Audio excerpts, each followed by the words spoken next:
Good morning.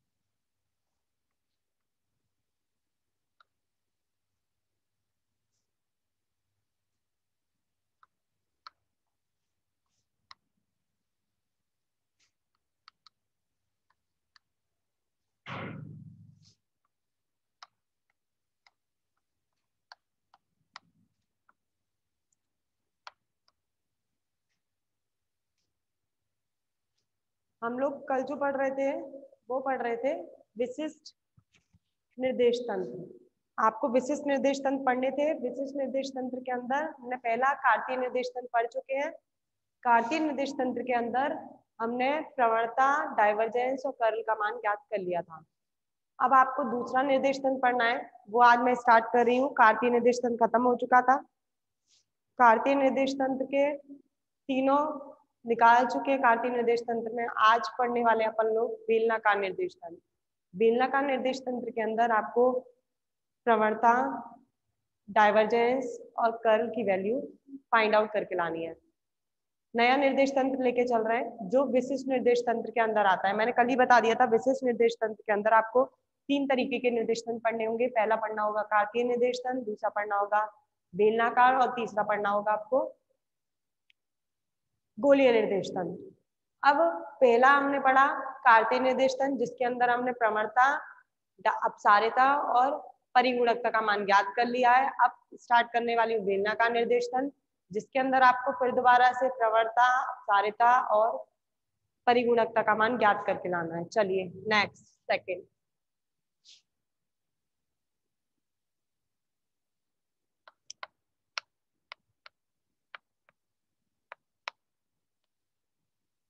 बेलनाकार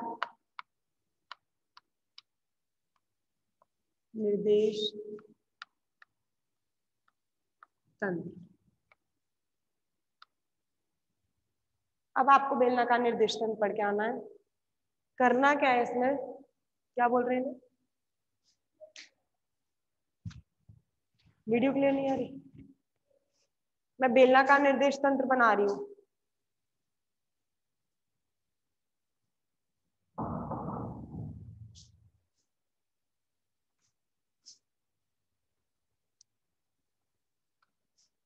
ये निर्देश तंत्र जो है वो है आपका कार्तीय निर्देश तंत्र। X, Y, Z.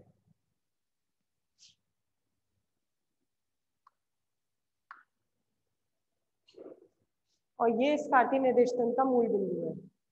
आपको पढ़ना जो है वो पढ़ना है बेलनाकार निर्देश तंत्र। तो बेलनाकार निर्देश तंत्र की कल्पना करती हूँ मैं कार्तीय निर्देश तंत्र के ऊपर। ये कार्तीय निर्देश तंत्र है, इसके ऊपर बेलनाकार निर्देश तंत्र की कल्पना करते हैं। वीडियो क्लियर आ रही है आपको, नहीं आ रही है?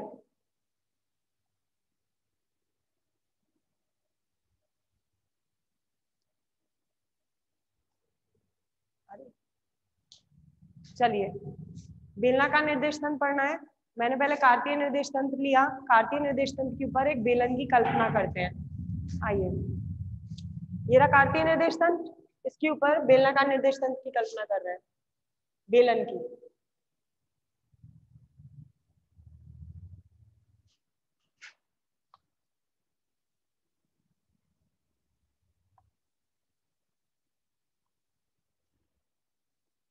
एक बेलन की कल्पना करके लानी है।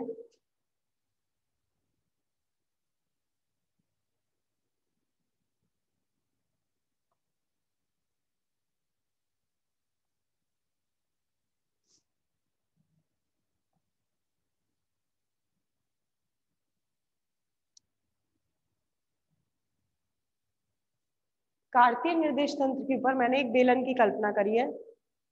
ये बेलन है। कार्तीय निर्देश बेलनाकार निर्देश तंत्र के 3 निर्देशांक होते हैं। जैसे कार्तीय निर्देश तंत्र के निर्देशांक होते हैं x, y, z। वक्ररेखीय निर्देश तंत्र के होते हैं u, v, w।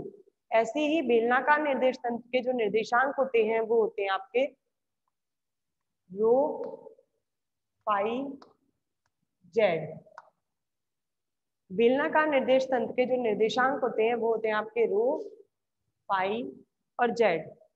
कार्तीय निर्देश तंत्र के होते हैं एक्स, वाई, जेड। और वक्ररेखीय निर्देश तंत्र के होते हैं यू, वी, डब्ल्यू। हम बेलनाकार निर्देश तंत्र की बात कर रहे हैं तो अपन जो यूज करेंगे अब वो एक्स, वाई, जेड भी यूज नहीं करेंगे, यू, वी, डब्ल्यू भी यूज नहीं करेंगे। हम यूज करेंगे यहाँ पर रो, फाई, जेड। अब है क्या रो, फाई, जेड वो देखते हैं। सबसे पहले हमने बेलन, एक कार्तीय निर्देश तंत्र लिया और उसके अंदर एक बेलन की कल्पना करी। इस निर्देश तंत्र में 3 वक्र पृष्ठ हैं। 3 वक्र पृष्ठ हैं।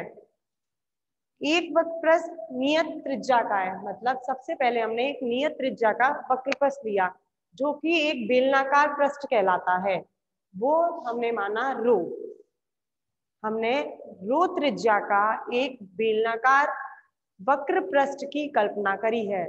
रो त्रिज्या है जिसकी, तो मतलब ये जो बेलनाकार पृष्ठ लिया है आपने कार्तीय निर्देश तंत्र के ऊपर, वो किस त्रिज्या का लिया है?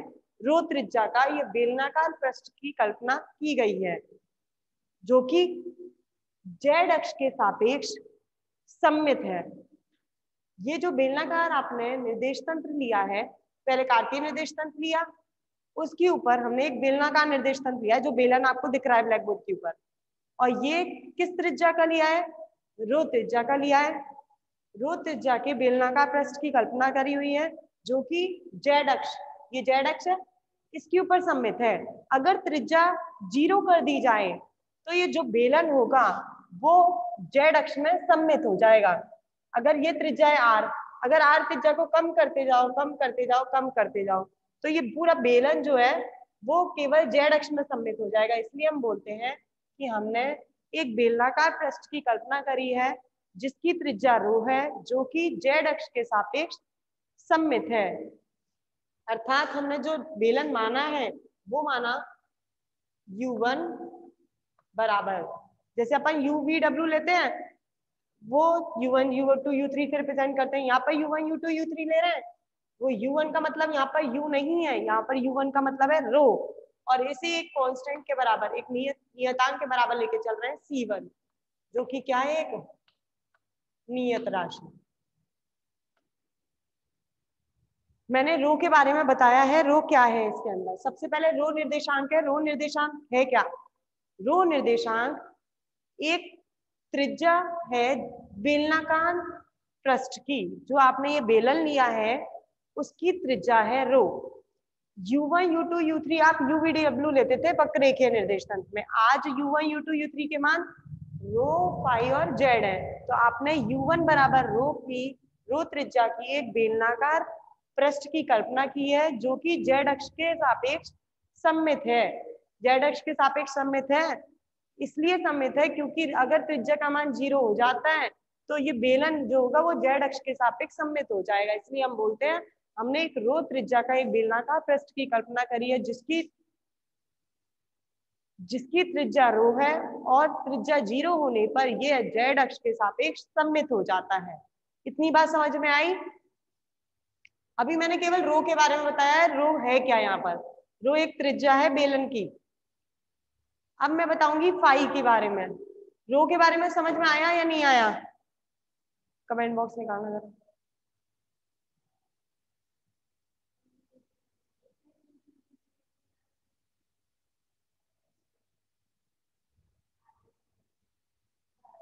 एक बार और देखिए दोबारा। मैं अभी आगे नहीं बढ़ी हूँ, बहुत धीरे धीरे चलेंगे बेलनाकार निर्देश तंत्र में। दोबारा सुनिए बेलनाकार निर्देश तंत्र है क्या। हमने क्या करा, एक कार्तीय निर्देश तंत्र लिया जिसके बारे में आप पढ़ चुके हो। आप एक्स, वाई, जेड आपको पढ़ना है बेलनाकार निर्देश तंत्र। तो मैंने इस एक्स, वाई, जेड के ऊपर एक बेलन की कल्पना करी। वो बेलन आपको ये ब्लैक बोर्ड के ऊपर दिख रहा है और बेलन जब बनाया है तो किसी त्रिज्या का बेलन बनाया होगा, वो त्रिज्या जो बेलन की है वो पे लेके चले हो आप रो निर्देशांक। आपने रो त्रिज्या के एक बेलन की कल्पना करी है। जो ये रो त्रिज्या का बेलन है, अगर ये जेड अक्ष के सापेक्ष सममित है, क्यों सममित है? अगर रो की वैल्यू 0 हो जाती है, अगर ये 0 हो जाती है, ये त्रिज्या है, ये त्रिज्या का मान 0 हो जाता है तो ये खत्म बेलन, बेलन किस अक्ष के सापेक्ष सममित हो जाएगा? जेड अक्ष के सापेक्ष। तो इसका मतलब जो बेलन है वो किस अक्ष के सापेक्ष सममित है? जेड अक्ष के सापेक्ष। अगर त्रिज्या का मान 0 होता है तो बेलन की त्रिज्या 0 होने पर बेलन जो होगा वो जेड अक्ष में सममित हो जाएगा, एक सीधी रेखा मिल जाएगी जिसे हम जेड अक्ष का नाम देंगे। क्लियर हुआ? क्लियर हो गया? ओके, चलिए, ये तो रो त्रिज्या की बात हो गई। अब बात करनी है आपको फाई की। रो मैंने बता दिया क्या है, अब मुझे बताना है फाई क्या है और बताऊंगी अब जेड क्या है। सबसे पहले हमने रो निकाला, u1 बराबर रो बराबर c1, जो कि एक कैसी राशि है? नियत राशि है। रो जो है वो इस बेलनाकार बेलन की त्रिज्या है। दूसरा ये, अगर c1 बराबर 0 हो जाए, c1 बराबर 0 होने पर ये राशि अगर 0 हो जाए तो ये जो बेलन है वो जेड अक्ष के सापेक्ष सममित हो जाता है। c1 बराबर 0 होने पर बेलनाकार पृष्ठ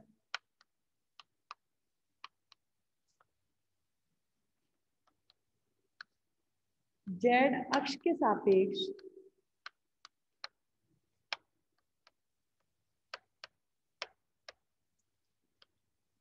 जेड अक्ष के सापेक्ष सममित होती है। ये आ गया पहली बात। अगर आपका त्रिज्या का मान 0 हो जाता है तो 0 होने पर जो बेलनाकार पृष्ठ है वो जेड अक्ष के सापेक्ष सममित हो जाता है। अब ले रहे हैं दूसरा, फाई।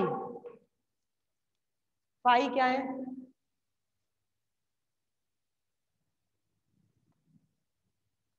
ये एक आपको तल दिख रहा है, अब मैं बना रही हूं, ध्यान से देखना तल को।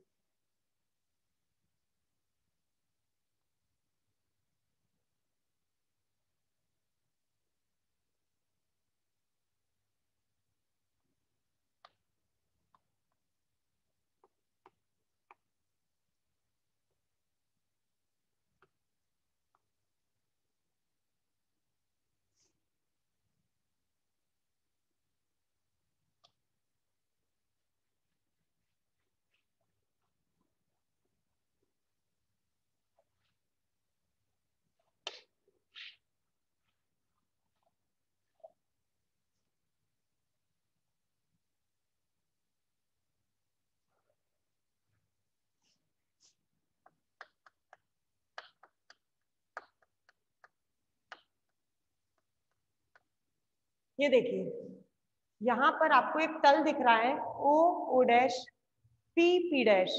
ये एक तल है जो दूसरा वक्र पृष्ठ है जो कि एक समतल है। O O dash P P dash दूसरा वक्र पृष्ठ है जो कि एक समतल है, जिसकी एक भुजा सदैव जेड अक्ष पर स्थित है। देखिए, ये तल है O O dash P P dash, एक दूसरा वक्र पृष्ठ है जो कि एक तल है, समतल है, जिसकी एक भुजा कौन सी? ओ और ओ डैश। ये भुजा हमेशा जेड अक्ष पर स्थित होती है।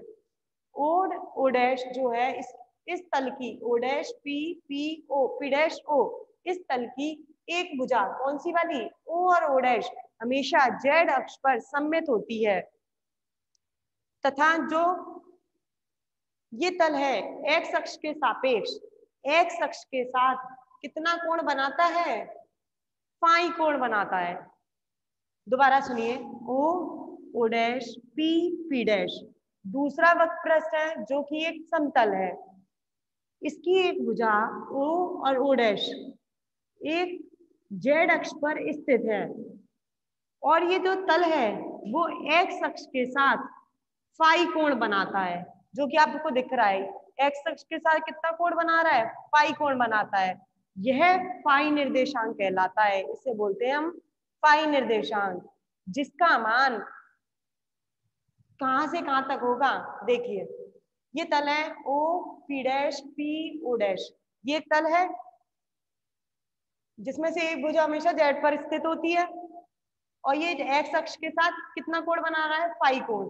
अगर फाई कोण का मान 0 हो जाए, अगर ये 0 हो जाता है फाई कोण का मान, यह समतल एग्जैक्ट तल में स्थित हो जाएगा। ये 0 होते ही, ये 0 हुआ, ये तल खत्म और ये तल किसके अंदर आ जाएगा? केवल एक्स जेड के अंदर। फाई बराबर 0 होने पर ये तल, जो ये तल होता है, ये पूरा तल खत्म हो गया क्योंकि ये कोण 0 हो गया। 0 होने पर ये खत्म और ये तल किस तल में परिवर्तित हो जाता है? एक्स जेड तल में परिवर्तित हो जाता है। इसे हम बोलते हैं फाई निर्देशांक। इसे बोलते हैं अपन लोग फाई निर्देशांक। समझ में आया? दोबारा सुनिए, ये तो पहला करा हमने, दूसरा ले रही हूं। U2 बराबर फाई बराबर C2 बराबर नियत।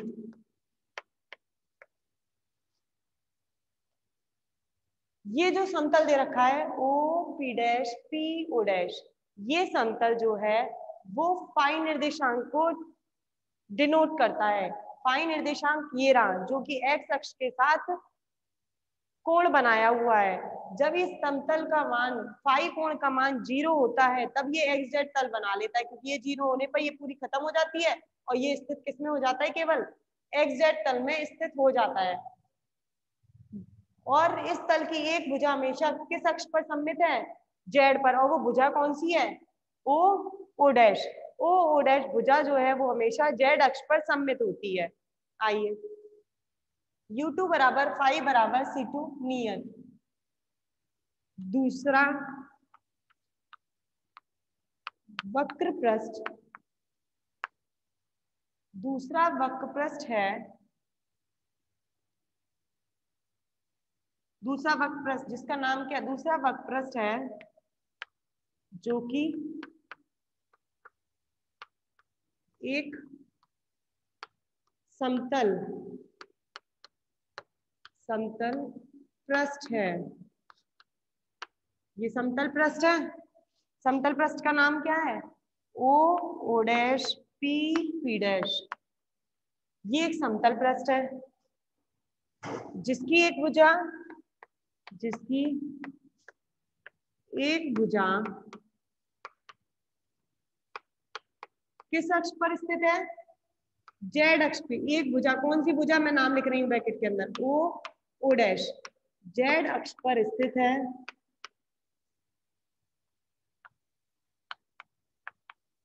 जेड अक्ष पर स्थित है तथा एक्स अक्ष के साथ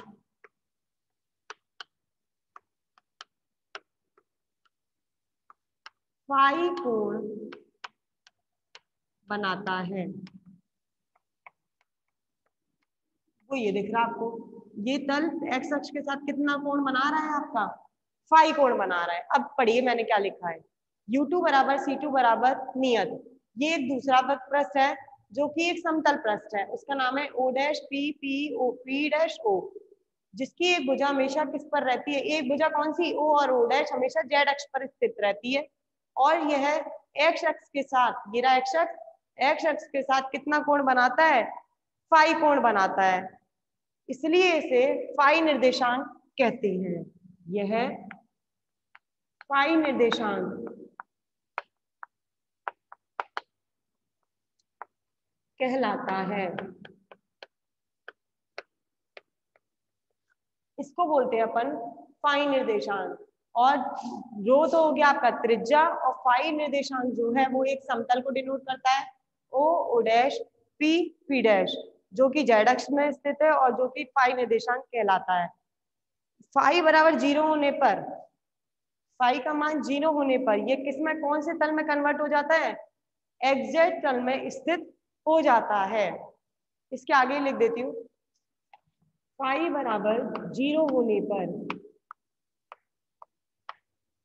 यह एग्जैक्ट तल में स्थित होता है।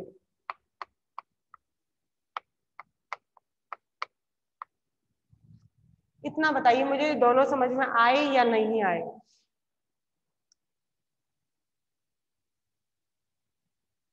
U2 बराबर फाई बराबर C2, ये दोनों चीज आपको समझ में, ये जानना बहुत जरूरी है, तभी आपको समझ में आएगा ये बेलनाकार निर्देश तंत्र कि तीनों चीजें है क्या। तीनों चीजों के बारे में आपको सबसे पहले जानना है कि आपका U1 रो क्या है, फाई क्या है और जेड क्या है। अभी मैंने दो के बारे में बताया है, रो क्या चीज है और फाई क्या चीज है। रो बता दिया मैंने, त्रिज्या है बेलन की, जो कि बेलन है। अगर त्रिज्या का मान 0 होगा तो वो जेड अक्ष में सम्मित हो जाएगा। अब दूसरा दोबारा बताती हूँ, चलो एक और बार रिपीट कर रही हूँ। फाई, फाई क्या चीज है? फाई एक तल है, O O dash P P dash, ये एक तल दिख रहा है। ये एक तल है जिसे हमने दूसरा वक्र प्रस्थ बोला। पहला वक्र प्रस्थ तो क्या है आपका? बेलन, ये निर्देशांक है और जेड अक्ष है। जेड अक्ष के चारों तरफ जो है, पहला तो आपका बेलन है जिसकी त्रिज्या आर रो है। रो त्रिज्या का बेलन लिया गया है। अगर रो त्रिज्या का मान 0 होता है तो धीरे धीरे ये बेलन खत्म होता जाता है और ये किस में सम्मित हो जाता है? केवल जेड अक्ष में सम्मित हो जाता है। वो मैंने पहला लिखवाया, C1 बराबर 0 होने पर बेलनाकार पृष्ठ जो होता है वो जेड अक्ष में सम्मित होता है। दूसरा दूसरा आया आपका फाई निर्देशांक। फाई निर्देशांक क्या है? फाई निर्देशांक के लिए एक मैंने समतल की कल्पना करी, O O dash P P dash. ये आपको एक समतल दिख रहा है जिसकी एक भुजा कौन सी? ओ और ओ डैश हमेशा कौन से अक्ष पर स्थित है? जेड अक्ष पर स्थित है, जिसकी एक भुजा हमेशा जेड अक्ष पर स्थित होती है। और जो ये तल है, समतल है, वो एक्स अक्ष के साथ कितना कोण बनाता है? फाई कोण बनाता है। ये फाई कोण बनाता है, इसे बोलते हैं हम फाई निर्देशांक। जो ये समतल एक्स अक्ष के साथ फाई कोण बना रहा है, इसे बोला जा रहा है फाई निर्देशांक। जैसे जैसे फाई का मान 0 होता है, ये समतल खत्म होता जाता है और ये बन जाता है केवल एग्जैक्ट तल के अंदर। जैसे जैसे फाई कोण 0 होगा, वो समतल खत्म होता जाएगा और किसमें स्थित हो जाएगा? केवल एग्जैक्ट तल के अंदर स्थित हो जाता है। फाई बराबर 0 होने पर ये समतल एग्जैक्ट तल में स्थित हो जाता है। अब ये आपकी दो मैंने लिखवा दी है कि ये दोनों क्या क्या चीजें। एक लास्ट बचा है U3, जेड क्या है वो मैं अब तीसरे नंबर पे बताऊंगी। स्क्रीनशॉट ले लो, और वीडियो क्लियर नहीं आ रही है, स्क्रीनशॉट ले लीजिए। क्लियर हो गया सबको? अब नेक्स्ट आगे बढ़ूं? यस, चलिए अब बचा है तीसरा U3, और U3 क्या होगा आपका? जेड। फाई तो त्रिज्या है बेलन की, रो त्रिज्या है बेलन की, फाई एक्स अक्ष के साथ बनाया गया कोण है जो समतल द्वारा बनाया गया है। अब तीसरा रह गया है जेड। जेड क्या है उसके बारे में अब पढ़ते हैं, आइए। इस समतल में लिख देना U2 बराबर फाई बराबर C2 बराबर नियत। ये समतल हो गया। अब तीसरा बचा आपका यू जेड। जेड क्या है? जेड तीसरा वक्र पृष्ठ, वो भी समतल वक्र पृष्ठ है। तीसरा वक्र पृष्ठ है जो कि एक समतल वक्र पृष्ठ है, जो कि जेड अक्ष, ये जेड अक्ष दिख रही है, ये जेड अक्ष दिख रही है, इसके अभिलंबत है। अभिलंबत कौन सा वक्र पृष्ठ है? ये जो ऊपर आपको बेलन के ऊपर वक्र ये दिख रहा है, ये बेलन है। बेलन के ऊपर ये जो बना हुआ है, ये डब्बा होता है, देखिए इधर, ये बेलन ही तो है, चौक, ये बेलन है। बेलन का एक तो नीचे सिरा होता है, एक ऊपर सिरा होता है। तो जो ये सिरा होता है ऊपर वाला ढक्कन, वो है आपका जेड। ये तीसरा वक्र पृष्ठ है जेड, जो कि जेड अक्ष के ऊपर क्या है? अभिलंबवत है। तीसरा वक्रपृष्ठ जो होता है वो जेड अक्ष के ऊपर अभिलंबवत होता है। जो ये ढक्कन है इसे बोले हैं हम, इसे बोल रहे हैं जेड पृष्ठ। तीसरा वक्रपृष्ठ ये वाला है जो ऊपर है बंद। एक डब्बा लीजिए आप, डब्बा के ऊपर ढक्कन लगा दीजिए डब्बे के ऊपर, ये जो ढक्कन है वो बोला जाएगा तीसरा वक्रपृष्ठ, जिसको नाम दिया आपने जेड, जो कि जेड अक्ष के हमेशा क्या रहता है, अभिलंबवत रहता है, हमेशा परपेंडिकुलर रहता है, अभिलंबवत होता है। तो ये वाला तीसरा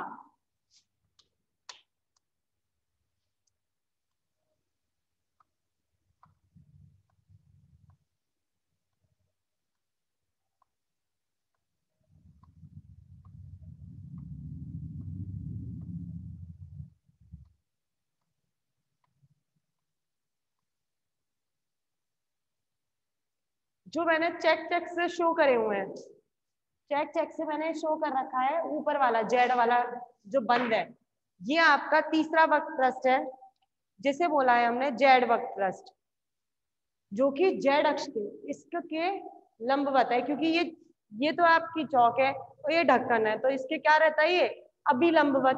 तो मतलब ये जो तीसरा वक्रपृष्ठ लिया है आपने ढक्कन, ऊपर इसका बंद वाला सिरा, वो आपका जेड अक्ष के हमेशा अभिलंबवत रहता है। तथा एक्स वाई तल, ये रहा एक्स वाई तल, ये वाला सिरा जो ऊपर रखा हुआ है ये जेड अक्ष के तो लंबवत है, लेकिन एक्स वाई तल के क्या है, समांतर, क्योंकि ये एक्स वाई तल में स्थित है। ये 3D है इसलिए थोड़ा समझने में अच्छे से समझिएगा। ये मैंने, अच्छा ये बॉटल देखिए, ये बॉटल है, ये आपका यही है, सिलेंडर है, ये बेलन, ये आपकी जेड अक्ष है। एक मिनट ये सामने से इसको हटाना जरा,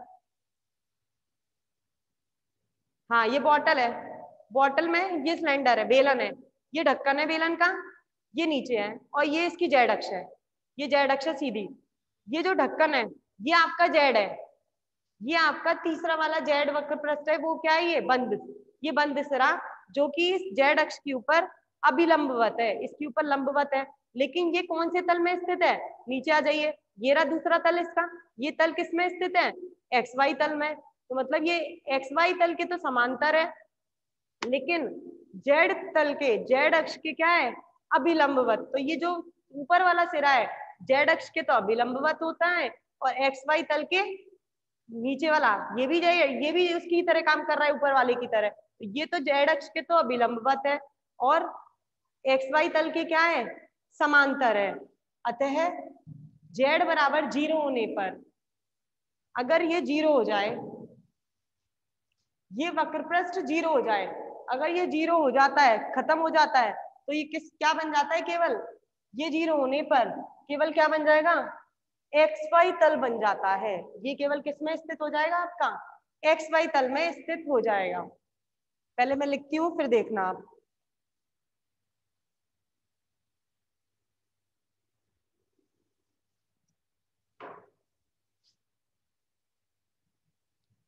U3 बराबर जेड बराबर C3 बराबर क्लियर। ये U3 है जो कि जेड के बराबर है, तीसरी राशि हमने U3 मानी जो कि जेड है, और ये C3 के बराबर है। ये एक, और ये कौन सा वक्रपृष्ठ है, तीसरा वक्रपृष्ठ है जो कि एक समतल वक्रपृष्ठ है, तीसरा वक्रपृष्ठ है जो कि समतल वक्रपृष्ठ है।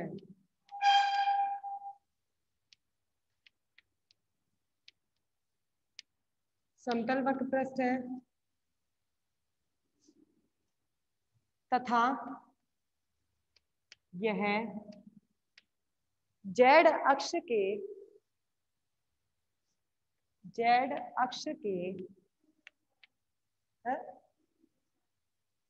रिजॉइन करिए